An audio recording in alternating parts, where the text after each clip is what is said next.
ఆ పరిశోధనలో జితేంద్ర బాబు గారు, జయకిషన్ గారు చాలా క్రియాశీలంగా పనిచేస్తున్నారు. జితేంద్ర బాబు గారు హైకోర్టు అడ్వకేట్ అయినప్పటికీ కూడా తన ప్రధానమైన వ్యాపకం చరిత్ర పరిశోధన.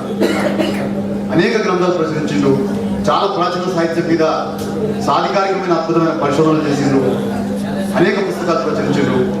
ఇప్పటికీ ఆ పరిశోధన కొనసాగుతూనే ఉన్నది. వాటి గురించి ముఖ్యంగా మనకు ఆంధ్ర మహాసభ ఒక చారిత్రక ఘట్టమని, ఆంధ్ర మహాసభ ఎందుకు ఏర్పడింది, దానికి ఉండే చారిత్రక నేపథ్యం, అది ఏ రకంగా పరిణామం చెందుతూ ఆంధ్ర జనసంఘంగా ఏర్పడి తర్వాత ఆంధ్ర మహాసభగా పరిణామం చెంది అదొక పొలిటికల్ ఎజెండాని ఎట్లా రంగంలోకి తీసుకొచ్చింది అనే విషయం మీద ఇవాళ జితేంద్ర బాబు గారు మాట్లాడతారు. అదే రకంగా ఇవాళ బయ్యారం ఉక్కు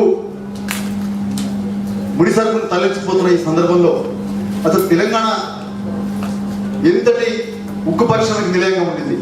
తెలంగాణలో ప్రాచీన కాలం నుంచి కూడా ఉక్కు ముడి ఇనుముని సేకరించడం, ముడి ఇనుముని శుద్ధిపరచడం, దాన్ని పరిశ్రమగా అనేక పరికరాలు తయారు చేసుకోవడానికి ఎట్లా తెలంగాణలో ఒక ఉక్కు పరిశ్రమ వెల్లివిరిసింది అనే విషయం మీద సాధికారికమైన పరిశోధన జయకిషన్ గారు చేస్తున్నారు.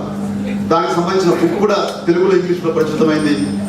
Woods steel industry in Telangana అని చెప్పి ఆయన అంతర్జాతీయంగానే ప్రఖ్యాతిగాంచిన పరిశోధన పత్రంగా అది ప్రశంసలు అందుకుంది. ఇవాళ జయకిషన్ గారు కూడా మన సమావేశంలో తెలంగాణలో ఉక్కు పరిశ్రమ ఎట్లా పరిడవిందో చెప్తారు.